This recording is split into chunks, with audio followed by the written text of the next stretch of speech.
Recording in progress. Okay, we'll open up to questions for the athletes first, excuse them, and then go to the coach. So questions for the athletes. Paige, you saw you grabbing at your back a couple of times. Obviously, a pretty physical game. How are you feeling right now? I'm feeling all right. Yeah, I'm good enough to play. I'm not going to make any excuses, so I'm feeling all right. Maddie, just what were some of the things that you saw that weren't sustained from the first half, since it was a strong half, that contributed to the second half being a big advantage for Washington? I think defensively, we just weren't very good in the second half at all. And, they're a good team. You can't give them wide open looks, wide open slips. And I think, we just did a poor job all the way around there. Okay. Paige, I know Grace's scoring wasn't quite there yet, but it seems like she feels a lot more comfortable setting up the offense alongside you. Just what did you see from her today?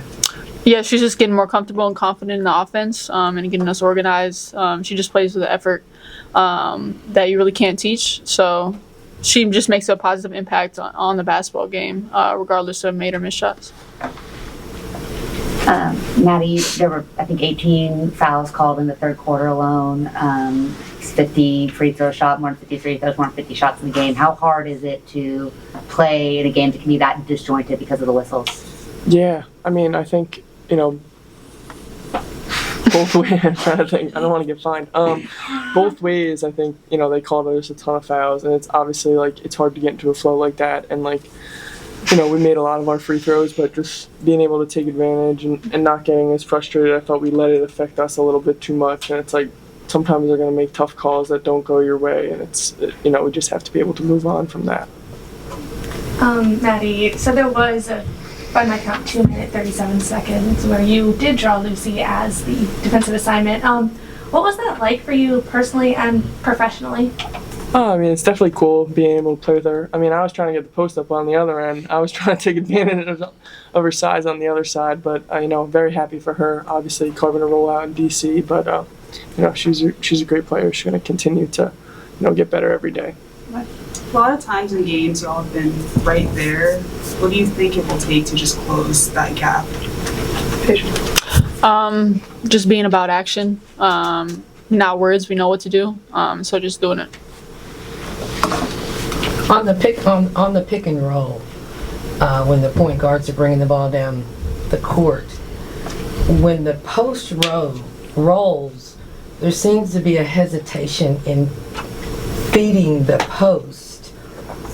Can you talk about Paige? Can you talk a little bit about that and why sometimes there's a hesitation as opposed to just hitting that post, and then if they get caught or get guarded, they kick it back out. Can you speak on that a little bit, on that pick and roll? Yeah, I don't think there's any hesitation. Personally, they trap me, so I probably hit the roll almost every time, and we're comfortable making that pass to the post and playing to that advantage, so I don't think there's any hesitation. Paige, being the #1 draft pick comes with unique pressure. How do you manage those expectations? Basically by not paying attention to any other expectations that people put on me and just trying to be the best version of myself I can be for my team every single day. Do you got, to both of the players, do you think that the team is executing the game plan effectively? And if not, where are the breakdowns? I don't think so, or else I think we'd have a lot more wins. I just think as a group, it just has to be more consistent both sides of the ball. You're not always going to shoot well, but you got to be consistent defensively, and then it's you got to be confident enough to take the next shot. So it's you might miss a layup, you might miss a three, and it's your teammates are working so hard to get you that next one. So it's you just got to step into it confident. Paige, you always go back to your faith during hard times and ups and downs of sports. There's deeper things in life, and you always mention that. What does that mean to you? How does that get you through those times? I feel on the other side of a hard time is a really big blessing.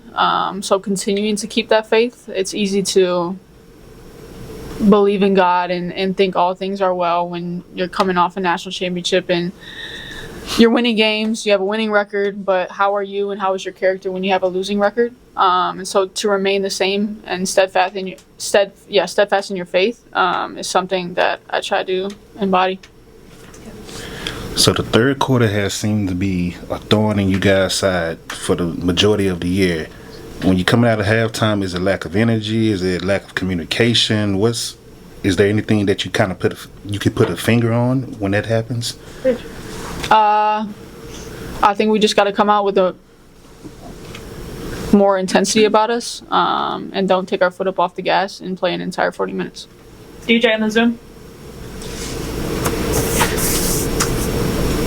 Question for Paige. You just talked about leadership throughout the season.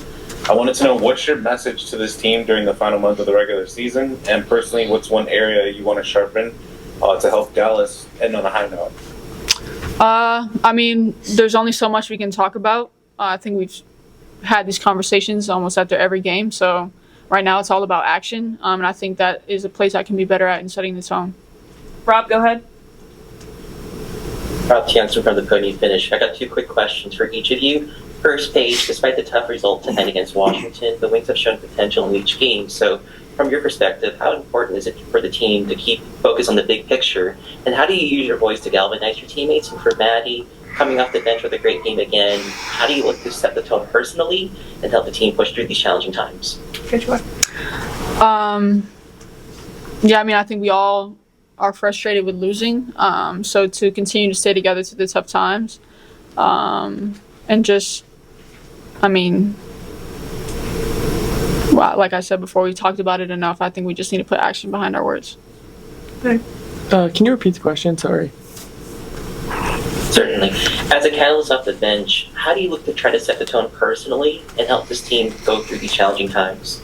I think just for me, like coming off injury, I just wanted to make sure I was better than I was before. Just more intentional. Just wanting to play, consistent every single night. Whether that's, you're coming off the bench, you're starting. I just want to be able to be someone that we can consistently rely on both sides of the ball. And if that's coming off the bench, just being that spark, whatever we need, and just trying to get as many extra possessions for our team as possible. Okay. For Maddie, I know it was a tough ending to the game. You guys started really well. What can you take away from that start you guys had? Yeah, I mean, I think we've shown in spurts that we can, play very, very well. We can, on both sides. Defensively, we can be really disruptive and, get out in transition. And then offensively, we can really move the ball, side to side and generate some really open looks. I think, that's a positive. Like Paige said, it's tough to see the positives, right, when you're in it. But we just got to look to get over the hump. Awesome. Paige, how have your teammates and coaches supported you in navigating the demands of the league this year? They just welcomed me with open arms and just embraced who I am, and allowed me to be me and confident in myself, and instilling confidence within me. So to be able to feel comfortable in who I am and in using my voice is something they helped me a lot with. Yes, thank you. Thank you. Thank you.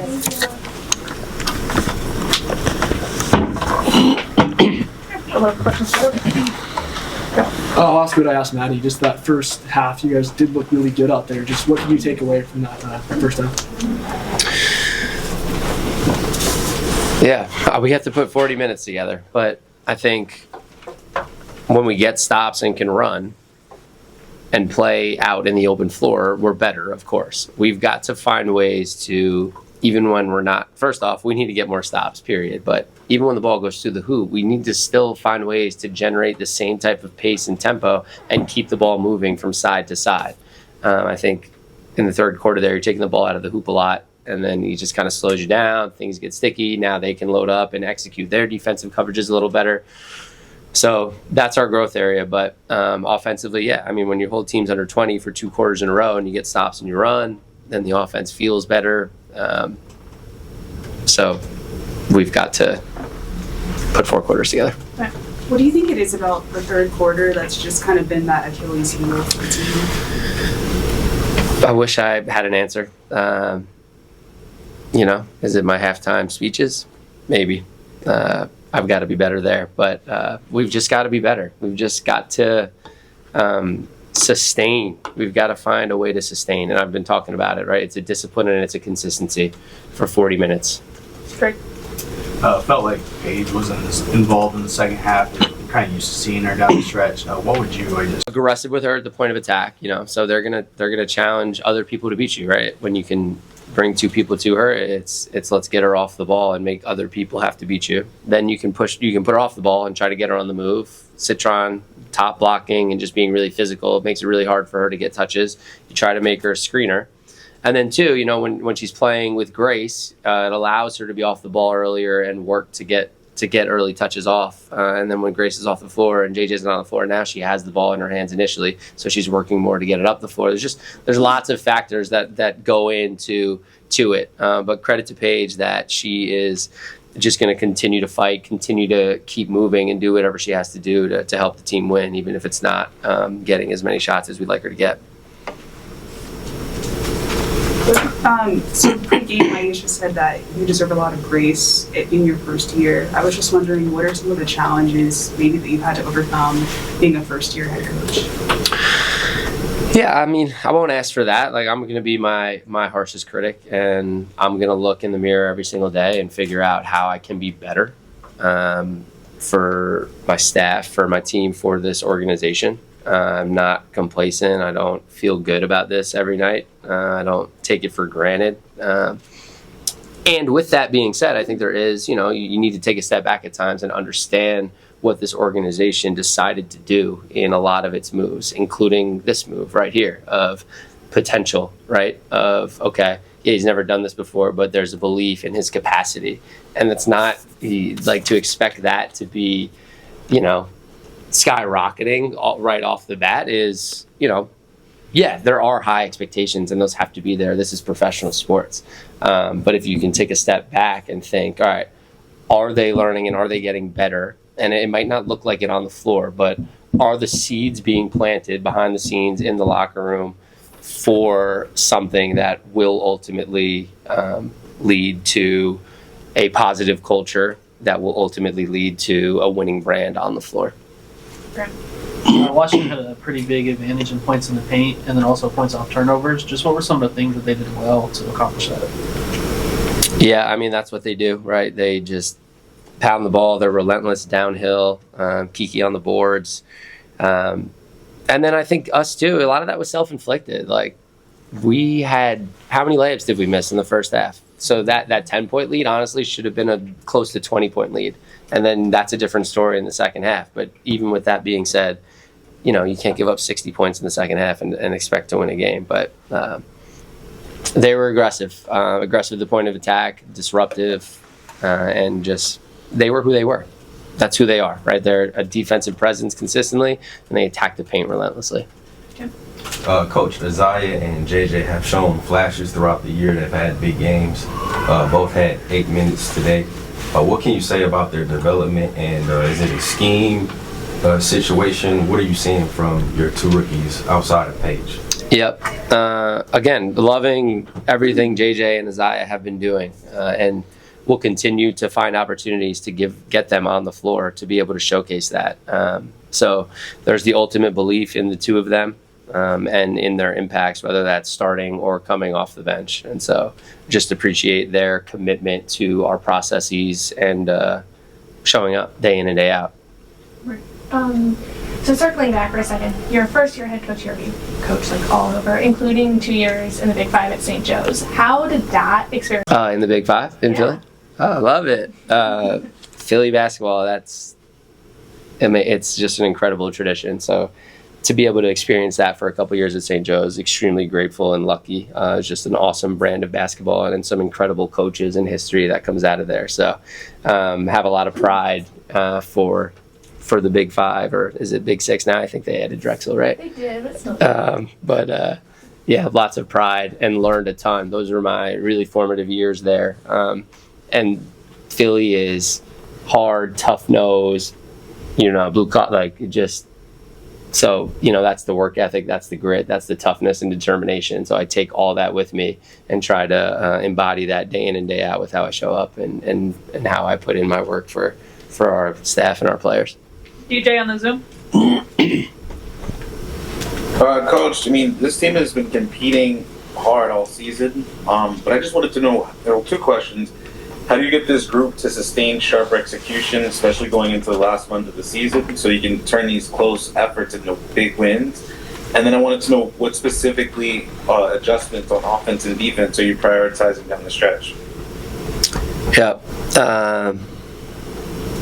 Playing sharper. I think we can play harder. I think we have another level. I think we play hard in spurts, but I think we still let things affect us. We let officiating, we let plays impact us. And I know I'm painting a broad brush there, but I think we can play harder more consistently that way. And then as far as defensive schemes, we're trying a little bit of everything, and that's the balance. Do you get really good at one thing and have that as your identity? And this league is really good, so it's really hard to just do one thing over and over again. But as you're working with a young group and you're trying to practice, it makes it even harder now when you spread it across the board and you're trying to get them to understand multiple coverages and multiple schemes. So that's the balance of it. And now all of a sudden you're trying multiple things in a game and you're not very good at any of them. So that's where we sit down in these coaches meetings and we talk about it. And then ultimately you got to look at your personnel and, are they able to do this consistently? So that comes into play too. And so just challenging us from the top down to play harder and no matter what coverage we're in, to give more effort and know that it's not going to be perfect, but continue to just play for each other and scramble. Rob on the Zoom. Thank you. Rob T. Alex in the podium finish. Coach, knowing how competitive you are as a leader and that this season's more of a marathon, not a sprint, how do you keep yourself even-keeled and focused, especially guiding a team that's so young but has so much growth and potential ahead? And what are you learning about yourself as a leader that can help this team succeed beyond this season? Yep. Never too high, never too low. I think it's good, right? They need that. They need an anchor as the season is just up and down and tumultuous, and there's just so much adversity. And when you're losing games, and then social media, regular media, narratives form. So to be able to be a steady anchor and try to get our attention on the right things. And I love the people in that locker room because they don't need as much help because they already are about the right things. And a lot of them are just extremely mature with their mental side of the game. But for me now, it's learning too, I think, just the type of leader that I've been, and now stepping into this leadership role, being challenged to step outside of character at times and when to hold people accountable in different ways, and when to discipline in different ways. So I'm learning different things, and everybody's different, right? So every player that you work with responds in different ways, and so it's all learning. Coach, thank you. Thank you, guys.